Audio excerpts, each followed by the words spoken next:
러시아의 우크라이나 침공을 계기로 미국 의회에서는 야당인 공화당의 의원들이 조 바이든 대통령의 외교 정책을 비판하면서 단호한 대응을 촉구하고 나섰습니다.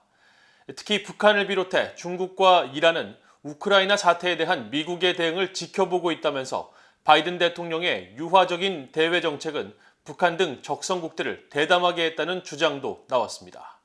첫 소식 이조은 기자가 보도합니다. 미국 야당인 공화당의 케빈 메카시 하원 대표와 스티브 스칼리스 하원 원내 총무 등 6명의 중진 의원들이 22일 우크라이나에 대한 러시아의 움직임을 침공으로 규정하며 발표한 공동성명입니다. 러시아의 우크라이나 침공은 비난받아야 한다면서도 조 바이든 대통령의 접근법을 강하게 비난했습니다. 바이든 대통령은 계속 유화책을 선택하고 있고 러시아에 대한 강한 발언은 강력한 행동으로 이어진 적이 없다고 주장했습니다. 이들 의원들은 그러면서 바이든 대통령의 외교 정책 전반을 비판하면서 북한 문제도 지적했습니다. 북한을 비롯해 중국과 이란은 우크라이나 사태에 대한 미국의 대응을 지켜보고 있다면서 미국은 러시아 공격에 단호하게 대응하는 모습을 보여줘야 한다고 밝혔습니다. 오는 11월 중간선거를 앞둔 상황에서 공화당 의원들은 바이든 대통령의 외교 정책을 비난하며 북한 문제를 포함시키고 있습니다.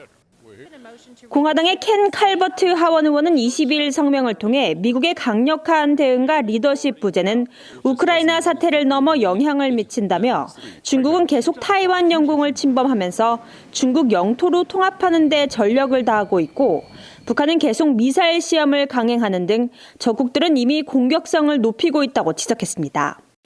그러면서 세계 유일의 초강대국인 미국이 무대에서 물러나 뒤처져 있을 때 독재주의 정권들이 그 공백을 채우도록 미국은 모든 기회를 열어주는 것이라고 주장했습니다. 공화당의 밤 라타 하원 의원도 이날 성명을 통해 북한을 비롯해 중국, 이란과 같은 나라들은 미국을 비롯한 서방국이 우크라이나 사태에 어떻게 대응할지 지켜보고 있다며 유화책은 작동하지 않는다고 지적했습니다.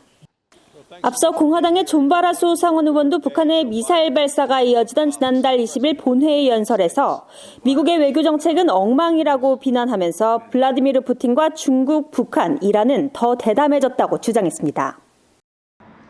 이런 가운데 미국의 민주당 의원들은 우크라이나 사태를 바이든 대통령의 전반적인 외교 정책과 연계하진 않고 있습니다. 하지만 바이든 행정부의 강력한 러시아 대응을 촉구하고 있습니다. VA 뉴스 이조은입니다.